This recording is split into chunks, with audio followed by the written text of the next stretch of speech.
ओम सच्चिदानंद रूपाय विश्वोत्पत्त्यादि Hathaway तापत्रय विनाशाय गोविंदाय नमो नमः। मूगं करोति वाचालं पंगुं लंघयते गिरिं यद्कृपातमहं वंदे परमानंद माधवम। नमस्कार, स्वागत है आपका आचार्य वाणी में। मैं आचार्य डॉक्टर विक्रमादित्य आपके साथ हूँ। आज का विषय हमारा है सिंह राशि वालों के लिए आपकी राशि के दृष्टिकोण से 26 नवंबर को ग्रहों का क्या खेल होने जा रहा है जान लीजिए। बहुत महत्वपूर्ण खेल है। बुधवार का दिन है और साथ साथ षष्ठी तिथि विद्यमान है। सब आपकी राशि के दृष्टिकोण से दो महत्वपूर्ण ग्रह हैं। बुध और शुक्र दोनों परिवर्तन की तरफ जा रहे हैं। बुध महाराज उदय होने जा रहे हैं, जो आपके लिए बड़ा शुभ योग बना रहे हैं। शुक्र महाराज परिवर्तन करने जा रहे हैं राशि को, और ये परिवर्तन करके मंगल के साथ जिस प्रकार का योग बनेगा, ये आपके जीवन में आनंद का पदार्पण करने का योग बनाता दिखाई दे रहा है। यानी दोनों पॉजिटिव परिवर्तन आपकी राशि के दृष्टिकोण से बहुत महत्वपूर्ण योग बनाते दिखाई दे रहे हैं। बस स्वास्थ्य का ध्यान रखने की ज़रूरत है। आप हर चीज़ में कहीं ना कहीं थोड़ा सा पॉजिटिव होकर कार्य करने की ज़रूरत है। इन दिनों बहुत जल्दी परिवर्तन का भाव चलता है और थोड़ा सा कई बार क्या होता है, हर मामले में कई बार शक उत्पन्न करने के योग उत्पन्न हो जाते हैं। तो उनको शक को त्यागिए और जीवन में जिस प्रकार का जो भाव सामने आ रहा है उसको आनंद के साथ, जीवन के हर पल का आनंद लेते हुए कार्य करने का प्रयास करेंगे तो बहुत अच्छा रहेगा। नहीं तो फिर एंजाइटी बढ़ेगी और चंद्रमा जो हाँ आपकी राशि में विद्यमान है वो कहीं ना कहीं स्वास्थ्य के मामले में कष्ट उत्पन्न करने के योग दे देगा। ऐसे में आपकी राशि के दृष्टिकोण से एक काम करें, बड़ा अच्छा उपाय हम बता रहे हैं। चावल का दान करना या चावल की खीर बनाकर भगवान के मंदिर में उसको भोग लगाना, गरीबों में उसको वितरण कराना, ये आपके लिए अच्छा रहेगा। बुध उदय हुआ, आपकी राशि में अच्छा योग बना रहा है मंगल शुक्र के साथ। जीवन में आनंद देने के, रिलेशनशिप्स में एक नई जान लाते दिखाई दे रहे हैं ग्रह। लव लाइफ के लिए भी ये दोनों ग्रहों का परिवर्तन ओवरऑल पॉजिटिव दिखाई देता है। जो शादीशुदा लोग हैं वो कोशिश ये करें अपने जीवन साथी पर विश्वास रखते हुए कार्य करें और आपकी राशि में आनंद देने के योग बनते दिखाई दे रहे हैं। 27 तारीख का दिन बृहस्पतिवार का दिन है, सप्तमी तिथि विद्यमान है और इस दिन ग्रहों ने परिवर्तन कर एक योग अच्छा बनाया है आपकी राशि में। सुबह जो मोटिवेशन थोड़ा कम दिखाई देता है, शाम दोपहर आते आते उसमें अच्छा इजाफा होने के योग दिखाई देते हैं। पॉजिटिव रहेगा। बहुत सारे विचार सुबह से आने की शुरू होंगे, उनको थोड़ा ध्यान रखते हुए कार्य कीजिएगा और वो आपके अंदर नई एनर्जी लाने के योग बनाते दिखाई दे रहे हैं। और ऐसे में लोगों के साथ अच्छी संबंध स्थापित करने के लिए इस दिन मित्र सप्तमी है। सुबह सुबह भगवान सूर्य का दर्शन करना चाहिए और जो लोग सुबह सुबह उठकर भगवान सूर्य का दर्शन करेंगे उन्हें अर्घ्य देंगे। सत्य माने इस दिन भानु सप्तमी के दिन विशेष तौर पर ये जो भगवान सूर्य का सुबह सुबह दर्शन कर उनके प्रकाश को ग्रहण कर लेते हैं, उनके अंदर एक अद्भुत प्रकार का ओरा, जी हाँ, एक अद्भुत प्रकार का ओरा, मैग्नेटिज्म उनके फेस पे डेवलप हो जाता है। तो इसलिए थोड़ी देर भगवान सूर्य की रोशनी में जाकर उनको अर्घ्य दें और साथ साथ थोड़ा सा ओम गणेश सूर्य आदित्याय नमः उदित होते सूर्य का दर्शन कर उनके प्रकाश को, अपने तेज को अपने अंदर ग्रहण करने का प्रयास करें। मित्र सप्तमी का सूर्य इस प्रकार के सुंदर योग बनाता है। 28 तारीख का दिन शुक्रवार का दिन है, अष्टमी तिथि विद्यमान है और सबसे बड़ा ग्रहों का परिवर्तन होने जा रहा है इस दिन। जी हाँ, सबसे बड़े ग्रह का परिवर्तन इसलिए बोल रहे हैं क्योंकि शनि महाराज हो रहे हैं मार्गी और आपकी राशि के दृष्टिकोण से समझें तो सिंह राशि वालों को विशेष तौर पर बहुत सतर्कता के साथ आगे जीवन चलाने की ज़रूरत है। अब शनि पूर्ण ताकत में आ रहे हैं, जो आपकी ढैया है उसका पूर्ण प्रभाव शुरू करते दिखाई दे रहे हैं। चाहे आपके संबंधों के मामले में, चाहे आपके रिजल्ट्स के मामले में, चाहे आपके कार्यों के संबंध में, नौकरी के संबंध में, सम्मान के संबंध में, साथ साथ बुद्धि, संतान, इन सब संबंध में शनि महाराज की ढैया थोड़े से कहीं ना कहीं कष्ट उत्पन्न कर सकती है। तो हर चीज़ को बहुत सोच समझ के कार्य करने का प्रयास करें, जल्दीबाजी में कुछ कार्य ना करें, इस बात का ध्यान रखना चाहिए। राहु और शनि दोनों के दोनों इस वक्त आपकी राशि में थोड़े नेगेटिव प्रभाव उत्पन्न करने के योग बना रहे हैं। शनि को मनाएं, सदा सुख पाएं। तो कोशिश ये करें, इन्हीं ग्रह योगों को देखते हुए हमने आपको पहले भी बताया है कि हमने लगातार आने वाले 3-4 जो हमारे आश्रम पर हमने इन्हीं ग्रहों के अशुभ प्रभाव को ठीक करने के लिए सुंदरकांड का पाठ हर मंगलवार आश्रम पर रखवाने की व्यवस्था करी है। सामूहिक तौर पर सब लोग आए, उसमें बैठें और कोई फीस नहीं लगती। बहुत सारे लोग तो इस बात को सोच के कई बार लिख के भेज देते हैं, कोई पैसे लेते होंगे आश्रम में। हमें कोई किसी भी प्रकार की दक्षिणा, कोई बैठने का खर्चा, भंडारे में भी कोई सहयोग करना चाहे तो कर सकता है, लेकिन कोई शुल्क नहीं रखा जाता है। यज्ञ में भी कोई भी बैठ सकता है। तो ये शनि का महाराज परिवर्तन जो होने जा रहा है, विशेष तौर पे ध्यान रखना, बहुत ज़रूरी परिवर्तन है और ये परिवर्तन अवश्यंभावी है जो सामने होने जा रहा है। ये कहीं ना कहीं, चाहे वो धन का मामला है, चाहे वो सम्मान का मामला है, चाहे वो नौकरी का मामला है, इसमें कहीं ना कहीं ये शनि कुछ ना कुछ विघ्न उपस्थित करने के योग बनाते रहेंगे। तो इसलिए खास तौर पर आपको शनि का उपाय करना पड़ेगा। शनि के मंत्र का जप करें, ओम प्रांग प्रींग प्रोंग से शनिश्चराय नमः। आपकी राशि के दृष्टिकोण से एक उपाय हम आपको बताते हैं, वो अभी आपके लिए अच्छा रहेगा। तो आप संक्रांति विशेष तौर पर, क्योंकि अब तो शनि आ गए हैं यहाँ पे, 2 साल पूरी तरह चलने वाले हैं यहाँ पर, तो ऐसे में अब ध्यान रखें कि संक्रांति थोड़े तिल का दान कर दिया करें। काले तिल का दान करना आपके लिए अच्छा रहेगा। और ये तिल का दान कहीं ना कहीं यज्ञ में कर दें तो बहुत अच्छा रहेगा। यज्ञशाला में, किसी पुण्य स्थल में जहाँ पूजा पाठ होता हो, वहाँ तिल का दान, तिल के विशेष तौर पर या तिल के तेल का दान भी करना आपकी राशि के दृष्टिकोण से अच्छा योग बनाएगा। और ये कष्टों को निवारण करने की स्थिति में कहीं ना कहीं अच्छे रास्ते आपके समक्ष उत्पन्न करते के योग बनाएगा। इसके अलावा शास्त्र में बहुत सारे उपाय हैं। स्वास्थ्य का ध्यान रखना बहुत ज़रूरी है। तुला दान जरूर कीजिएगा। सतनाजा का दान शनिवार के दिन कभी भी साल में 3, 4, 5 बार, क्योंकि आपकी राशि की ढैया चल रही है और ये थोड़ा सा कहीं ना कहीं स्वास्थ्य के मामले में समस्या उत्पन्न कर सकती है। तो इसके लिए थोड़ा सा ध्यान करते हुए कार्य करें। महामृत्युंजय मंत्र का जप करें। और भी बहुत सारे उपाय सब आपके समक्ष रख रहे हैं, उनको समझ लीजिए, कर लीजिए, कल्याण होगा। तो 28 तारीख से ये शनि का जो परिवर्तन का योग है, कुछ खास उपाय जान लीजिए। ये विशेष तौर पर आपको करने हैं, बिल्कुल सत्य रूप से मान लीजिए। और नहीं करेंगे तो आप ये मान के चलें शनि बहुत भयावह स्थिति में परेशान करने के योग बना सकते हैं। एक तो शनि स्तोत्र का पाठ, ओम नमः कृष्णाय नीलाय श्रीकंठ निभाय च नमः कालाग्नि रूपाय कृतांताय च वै नमः नमो निर्मांस। ये आप हमारे इस चैनल पर जाकर मंत्र सेक्शन में शनि का पूरा स्तोत्र वहाँ विद्यमान है। कम से कम एक बार पाठ स्वयं कर लीजिए। कुछ दिन आप हमारे जैसे हम बोल रहे हैं उसके अनुसार से साथ में सुन लेंगे तो आपको याद हो जाएगा। नहीं सत्य मान लीजिएगा, ये समय शनि का स्तोत्र ऐसा दिव्य प्रयोग है कि विशेष तौर पर कैसे भी कष्टों से निवृत्ति का योग बना देता है। नहीं तो शनि बहुत ज़्यादा आपकी प्रोग्रेस में, आपके सम्मान में, आपके बिजनेस में, आपके कई प्रभाव से उत्पन्न करने के योग बना सकते हैं। तो उसको ठीक करने के लिए जो हो सकता है, शनि स्तोत्र का नित्यप्रति एक पाठ अवश्य करने का आपको प्रयास करना चाहिए। जी हाँ, एक पाठ ही बहुत है। एक पाठ शनि का जो स्तोत्र है, ज़्यादा से ज़्यादा 2 मिनट का स्तोत्र है। इसको आप हमारे चैनल पर जाके सुन लीजिए और उसका पाठ श्रवण कर लीजिए, और या नित्यप्रति के साथ में कर लीजिए। साथ में हनुमान जी का स्तवन, ये विशेष तौर पर वैसे हमने विवेकानंद आश्रम में सुंदरकांड की सुंदर व्यवस्था रखी है। लोग अपने नाम से भी करा सकते हैं। सुंदरकांड का पाठ हर मंगलवार को हमारे आश्रम पे सामूहिक तौर पर होता है। सवामनी का भंडारा होता है, उसमें सतनाजे का दान इत्यादि सब करने की व्यवस्था रहती है। यज्ञ भी रहता है। तो आप अवश्य इन दिनों इस शनि और मंगल की जो विशेष योग बनकर तैयार हो रहा है आपकी राशि के दृष्टिकोण से, इसको समझते हुए इन प्रभावों को सही से करने का प्रयास कीजिए। क्योंकि शनि का ये मार्गी होना और मंगल का ऐसे में विशेष तौर पर अस्त चलना, ये आने वाले स्थिति में आपकी राशि के दृष्टिकोण से भयावह स्थिति उत्पन्न कर सकता है। तो इसलिए इसको ताकत देने के लिए शास्त्र के अनुसार हनुमान चालीसा का पाठ करते हैं ना, वहाँ एक बात कहा गया, और देवता चित्तन धरहि हनुमत से ही सर्व सुख करहि। तो इसको हल्के में जो हम बता रहे हैं उसको ठीक करने का प्रयास कर लीजिए, तो बहुत ज़रूरी रहेगा और आपके कष्टों का निवारण करने का योग बनाता रहेंगे। बहुत सारे लोग केवल शनि को मनाने के लिए ऐसी स्थिति उत्पन्न कर देते हैं, 10 टन टीन का तेल का दान कर दो, शनि को स्नान करा दो। अरे भाई, जो ये शनि को स्नान कराने की व्यवस्था है, निमित्त मात्र भी हो सकता है। लोग 100 टीन शनि को स्नान करा रहे हैं और तो तेल क्या हो रहा है आप सब समझते हैं। कुछ लोग तेल को मिट्टी में डाल देते हैं, कुछ लोग कुछ कर रहे हैं। उससे जो आप कोशिश ये करें, मंत्र जप का सानिध्य लेने का प्रयास, गरीब को दान करने का प्रयास कीजिए ना। ये हर चौराहे पे जो शनि के मंदिर बनाकर लोगों ने दुकानें खोल दी हैं, ये शास्त्र के दृष्टिकोण से कहीं ठीक नहीं है। और तो और आप मान के चलें, हर चौराहे पे शनि महाराज की वो मूर्तियां लगाकर लोग तेल एकत्र करने का कार्य कर लेते हैं। क्या उससे कुछ कष्ट निवृत्ति होने का योग बन रहा है? तो आप कोशिश करें, किसी ज़रूरतमंद को दान देने का प्रयास कीजिए। कोई ज़रूरतमंद व्यक्ति होगा, ये व्यावसायिक दृष्टिकोण से जितने भी केंद्र खुल गए हैं वो ठीक नहीं है। तो आप कोशिश ये करें, स्वयं शनि के मंत्र का जप करें। और हम रविवार के दिन विवेकानंद योगाश्रम में हमने यज्ञ की व्यवस्था करी है। कोई चार्जेस नहीं लिया था आश्रम में। बहुत सारे लोग कई बार हमारे लिख के भेज देते हैं कि आश्रम में आप जो चीज़ बताते हैं, अरे भैया कोई पैसा नहीं लेते ना, सामग्री भी हम अपने पास से देते हैं लोग। हाँ, आप दान करना चाहें आश्रम में कोई दिक्कत नहीं है। आप आइए, मंत्र यज्ञ जो है संसार के अंदर सर्वश्रेष्ठ कर्म है, यज्ञो वही श्रेष्ठतम कर्म। हमने आश्रम में व्यवस्था करी नित्यप्रति 8 घंटे यज्ञ करने की।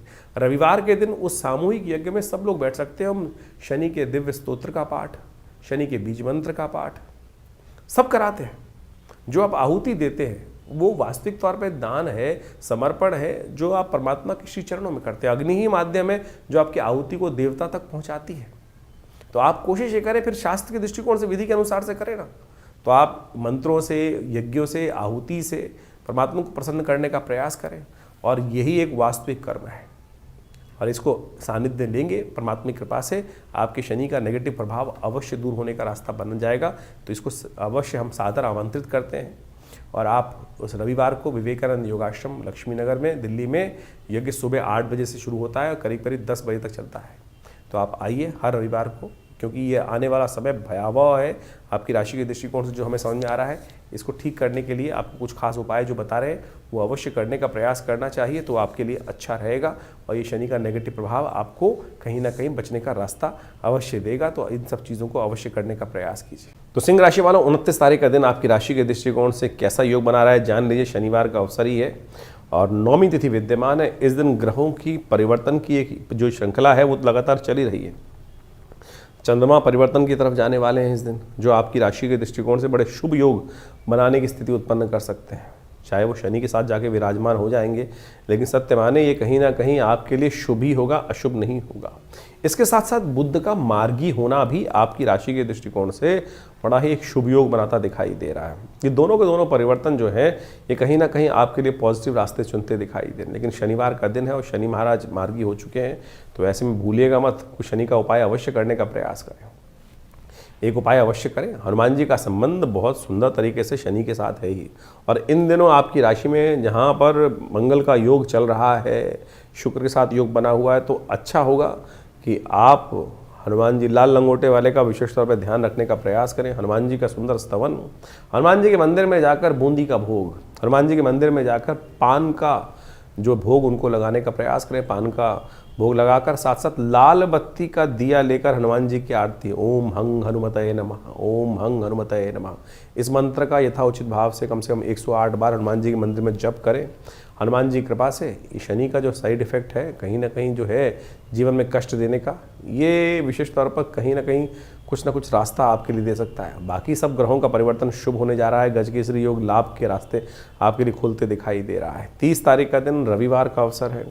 सिंह राशि वालों के लिए ग्रहों की गणना विशेष तौर पर जो दिखा रही है वो कहीं ना कहीं पॉजिटिव रिजल्ट दिखा रही है। फिर भी थोड़ा मन जो है ना वो अननेसेसरी आपको थोड़ा सा अंदर से साइड लाइन करता दिखाई देगा। लोग आनंद ले रहे होंगे, आप साइड में बैठे हुए कहीं ना कहीं थोड़ा सा अपने आप को सब साइड लाइन करते इन्वॉल्व होइए, कोशिश ये करें। सिंह जो है ना थोड़ा सा हंसना कम आता है।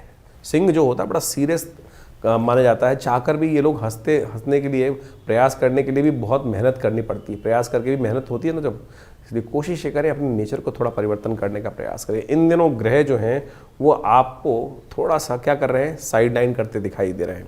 थोड़ा सा आप लोगों के साथ घुलने मिलने में समस्याएं उत्पन्न करते दिखाई दे रहे हैं। अच्छी बात देखो, खराब बात देखने की ज़रूरत क्या है, ये समझ लोगे तो सारे उपाय आपके लिए अच्छे होंगे। ज्योतिष की कालगणनाओं के अनुसार से समय का प्रभाव आपने अभी समझा। आपकी राशि के अनुसार से कब ग्रहों का परिवर्तन, कब ग्रहों का उदय, कब ग्रहों का अस्त। सबसे बड़ा परिवर्तन जो आपके समक्ष इस वक्त जो चल रहा है, वो जो होने जा रहा, जो अभी आपके समक्ष उपस्थित किया हमने, वो है शनि का मार्गी होना, राहु का अपने वास्तविक प्रभाव में आना। राहु का परिवर्तन जिस प्रकार से अब पूरे परिपक्व काल में आ चुका है आपकी राशि के दृष्टिकोण से, अब उसका प्रभाव आपको अच्छे से देखने को मिल सकता है। शनि महाराज भी पहले मार्गी थे, फिर वक्री हुए, और अब वक्री होकर पुनः मार्गी स्थिति में जब आ गए हैं, तो आप समझें कि आपकी राशि के ऊपर उसका एक विशेष प्रभाव पूरी तरह से उपस्थित होने जा रहा है। और इस प्रभाव को आपने अच्छे से समझ लिया होगा। जो हमने आपका प्रभाव राशि के दृष्टिकोण से बताया है, उसके अनुसार से उसका उपाय करना बहुत ज़रूरी है। जबकि ज्योतिष के दृष्टिकोण से एक है कारण को जानना, और उस कारण को जानने के बाद उसके निवारण को समझकर उस पद पर चलने का प्रयास करना। नहीं तो जो उसका प्रभाव है वो जीवन में जिस प्रकार की स्थिति उत्पन्न करता है उसमें परिवर्तन लाने का बुद्धि से प्रयास करना चाहिए। विज्ञान, ज्योतिष विज्ञान जो है वो वास्तविक तौर पर इसी को सुख की तरफ, जीवन के कष्टों को दूर करने के लिए निदान के मार्ग पर चलने का रास्ता बताता है। बहुत सारे लोग इस प्रकार से भ्रांति में फंस जाते हैं कि भैया नहीं, कुछ नहीं होता है। अरे सब कुछ होता है। निदान से समस्त कष्टों का निवारण करने का योग बन जाता है। ज्योतिष के निवारण यदि सही रूप से समझकर किए जाए तो वो बिल्कुल प्रत्यक्ष रूप से अनेक शाखाएं हैं। मंत्र विज्ञान, दान इत्यादि जो भी किए जाने चाहिए, यज्ञ इत्यादि के द्वारा, और तो और विभिन्न जो और उपाय शास्त्रों में जगह जगह वर्णित किए गए हैं, चाहे वो औषध विज्ञान के अनुसार से हैं, उन सब का प्रभाव होता है, कर्म का प्रभाव है ना। तो ज्योतिष के दृष्टिकोण से जो कर्म मंत्र जप करके बहुत सारे उपायों को बताया जाता है, चाहे परमात्मा की उपासना करने का मार्ग बताया जाता है, हनुमान जी की आराधना करने का मार्ग बताया जाता है, इन सब का प्रभाव सबसे पहले तो उसका प्रभाव मनोमस्तिष्क पे होता है। मनोमस्तिष्क में उसका जो प्रभाव है, यदि हम भगवान के नाम का सहारा ले ले तो बिल्कुल कारणों के निवारण करने का, जो कष्टों के निवारण करने का योग अद्भुत रूप से बन जाता है। हज़ारों लोग हमारे आसपास हमने देखे, बहुत सारे लोगों के जीवन में पिछले करीब आप मान के चलें ये 50 वर्ष की आयु में हैं, तो पिताजी के साथ उनका सानिध्य रहा और उनके साथ में बहुत सारे हज़ारों लोग, उनके जीवन में बहुत सारे लोगों के कष्ट आए और उनके जो समय समय पर चाहे विभिन्न मंत्रों के द्वारा, चाहे विभिन्न प्रयोगों के द्वारा, विभिन्न और भी जो प्रोसेस है दान इत्यादि के, उन सब के कराने के बाद जब हमने निदान देखा तो बिल्कुल प्रभाव होता है। ऐसा प्रभाव देखा गया कि कब अशुभ ढैया आई, कब किस ग्रह का नेगेटिव प्रभाव था, उसके अनुसार से उसको रक्षा कवच धारण करा दिया गया। बिल्कुल सत्य माने उसके परिवर्तन के योग बन जाते हैं। लेकिन कुछ लोग हैं जो भ्रांति में फंस जाते हैं, नहीं कुछ नहीं होगा, नेगेटिव इतनी भ्रांति में। सबसे पहले तो पॉजिटिव होने का हमें प्रयास करना चाहिए। और इस वक्त जिस प्रकार से मंगल का प्रभाव एक बहुत नेगेटिव चल रहा है, बहुत सारे लोग कई बार ऐसे मनोमस्तिष्क की एक कहा जाता है ना कि एक लूप में फंस जाते हैं कि उनको सही चीज़ें दिखाने के साथ साथ हिम्मत ही नहीं आती है।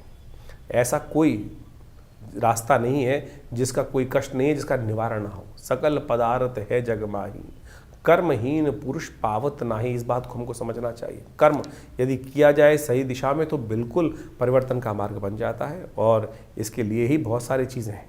इसके लिए चाहे मंत्र जप करें, जैसे शनि के जो उपाय, विभिन्न उपाय बताए, उनमें सबसे श्रेष्ठ है कि आप विशेष तौर पर शनि के स्तोत्र का पाठ करें। और शनि के तमाम नेगेटिव प्रभावों को दूर करने के लिए हनुमान जी से बढ़िया कौन सा उपाय हो सकता है। और हमने इसी चीज़, जैसे मंगल इन दिनों नेगेटिव चल ही रहे हैं और उसके कारण से क्या है, इन दोनों चीज़ों का निदान जो है, शनि और मंगल के नेगेटिव प्रभाव का निदान जो है, हनुमान जी का स्तवन है, सुंदरकांड का पाठ है। और हमने विवेकानंद योगाश्रम में व्यवस्था कराई है इस प्रकार से कि आने वाले करीब 3-4 महीने तक लगातार, वैसे तो हमेशा व्यवस्था आश्रम पे रहती है, हर मंगलवार को हनुमान जी के सिद्ध मूर्ति के समक्ष सुंदरकांड का सामूहिक पाठ करने की सुंदर व्यवस्था रहती है। और कोई फीस नहीं है, जो भी आना चाहे रविवार को आप स्वयं उस मंगलवार वाले शाम वाले कार्यक्रम में स्वयं आइए, बैठिए हमारे साथ, हम भी करते हैं पाठ, आप भी करें, हनुमान जी का यज्ञ करें। माँ भगवती की कृपा से हमने ऐसा देखा है कि कष्टों का निवारण करने का मार्ग अद्भुत रूप से बन जाता है। तो ज्योतिष के इन वास्तविक प्रभावों को समझें और केवल इन्हीं चीज़ों में ना फंसे रहे कि कोई नाखून, आज ज़्यादातर जो ज्योतिष के दृष्टिकोण से आते हैं 5-5, 6-6 उंगलियों में अंगूठियाँ पहनकर और केवल पता नहीं कड़े पहनकर ही उससे परिवर्तन करने का मार्ग की तरफ आगे चलते चले जाते हैं और उसी से सोच लेते हैं बस पंडित जी ने सब कुछ करा दिया। अगर इतना ही सब कुछ इन नगों के द्वारा ही होना होता तो हर पंडित जी के द्वारा जो फिर कष्ट जीवन में आते ही नहीं। तो इसलिए आप सत्य रूप में जो भी अपनी श्रद्धा के अनुसार से कर्म शास्त्र के दृष्टिकोण से हम बताते हैं, अनुभव के द्वारा बताते हैं, उनको करने का प्रयास कीजिए। परिवर्तन होगा, बिल्कुल होगा। सही दिशा में सोच रखने का हम प्रयास करें। ज्योतिष के द्वारा जो निदान बताए गए हैं उनसे बहुत सुंदर तरीके से कष्टों का निवारण करने का योग अद्भुत रूप से बनता है। हज़ारों वर्षों से लोग हमारे इस ज्योतिष विज्ञान का लाभ लेते आए हैं। तो आप भी नेगेटिव सोच में ना जाएं और नेगेटिव सोच से बाहर निकलने का प्रयास करें, परिवर्तन होगा। मंगल इन दिनों आपकी सोच को पॉजिटिव करने में थोड़ा संघर्ष उत्पन्न करने के योग बना रहे हैं। ग्रहों का प्रभाव नेगेटिव है, लेकिन चिंता ना, हमने बहुत सारी प्रेडिक्शन समय समय पर किए हैं। बहुत सारे लोग बोलते हैं, अभी बिहार के इलेक्शन से पहले हमने डिफरेंट चैनल्स पे जाके कुछ पॉडकास्ट किए और बिल्कुल साफ साफ दिखाई दे रहा था जो कुछ कहा वो कुछ घटने के योग बने ना। तो इसका बखान करने की ज़रूरत नहीं है, लेकिन ये उदाहरण यहाँ इसलिए उपस्थित किया जा रहा है कि ज्योतिष के द्वारा बहुत कुछ समझ में आता है चीज़ों को, और यदि सही मार्ग पर चला जाए तो उसे निवारण करने का योग भी बन जाता है। तो आप विश्वास रखें, श्रद्धा रखें, भगवान परमात्मा की कृपा से जीवन में कष्ट दूर होने के विभिन्न मार्ग समय समय पर परमात्मा हमारे समक्ष उन मार्गों को लाता रहता है। यदि बुद्धि सही रहे, परमात्मा की कृपा बनी रहे तो हम उन मार्ग पे चल भी पड़ते हैं। तो कोशिश ये करें इन चीज़ों को समझते हुए अपने प्रश्नों का निदान। हाँ, एक बहुत सारी समस्याएं लोगों की रहती है कि बहुत सारे लोग फ़ोन कर रहे होते हैं और अपना भविष्य जानना चाहते हैं, तो हमने उसके लिए व्यवस्था कर रखी है बहुत सारे कि रविवार के दिन सुबह 8 से 10 बजे तक विवेकानंद योगाश्रम में हम हर एक से मिलते हैं और फ़ोन पे तो इतना ज़्यादा लोगों को सारी समस्याओं का सिद्धांत देना पॉसिबल नहीं हो पाता है। लेकिन आश्रम में रविवार के दिन सुबह करीब करीब 8 बजे से लेकर जो आज यज्ञ चलता है उसके बाद हर व्यक्ति से मिलने का हम प्रयास करते हैं। आप आइए, आपकी समस्याओं का समाधान करने का कोई ना कोई मार्ग अवश्य आपको देने का प्रयास करेंगे। बहुत सारे लोग व्हाट्सएप के माध्यम से भी हमें प्रश्न भेजते हैं, लेकिन उसमें लिखते नहीं हैं ठीक से। बड़ी मुश्किल क्या होती, इतने सारे मैसेज आ रहे आते हैं, हज़ारों मैसेज आ रहे होते हैं और उनको देखने का पूरा टाइम नहीं होता है। उसमें लिखा ही कुछ नहीं होता है लोगों का, ना तो उसमें सिर्फ एक लाइन लिख दी कि भैया क्या समस्या है। अब पता ही नहीं किसने मैसेज भेजा है, कितनी उसकी आयु है, क्या उसकी डेट ऑफ बर्थ है। कोई लोग खाली हाथ की फ़ोटो भेज देते हैं, उसमें प्रश्न नहीं लिखते, उसमें आयु नहीं लिखते व्यक्ति अपनी। तो आप पूरी तरह से जो भी आप भेज रहे हैं मैसेज को, उसको सही से लिख के भेजें कि आपका नाम क्या है, आपकी आयु कितनी है, आपका date of birth, time of birth यदि है तो उसको लिखें, नहीं तो पूरे प्रश्न को सही रूप से क्या जानना चाहते हैं तो वो सीधी तरह से 2-2 मिनट के अंदर वो जवाब हम जल्दी से जल्दी देने का प्रयास करते हैं। नहीं तो फिर वो क्या होता है, आधा मैसेज होता है ना, उसमें कुछ क्लियर होता है, क्या जाना जाए, क्या जानना चाहता है व्यक्ति के जीवन में, क्या समस्या चल रही है।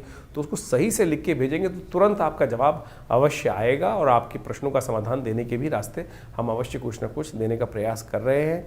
तो हमारे इस व्यवस्थाओं से आप सब सही रूप से जुड़ेंगे तो आपके जीवन में भी हम अवश्य कुछ ना कुछ रास्ता दे पाएंगे। धन्यवाद, नमस्कार।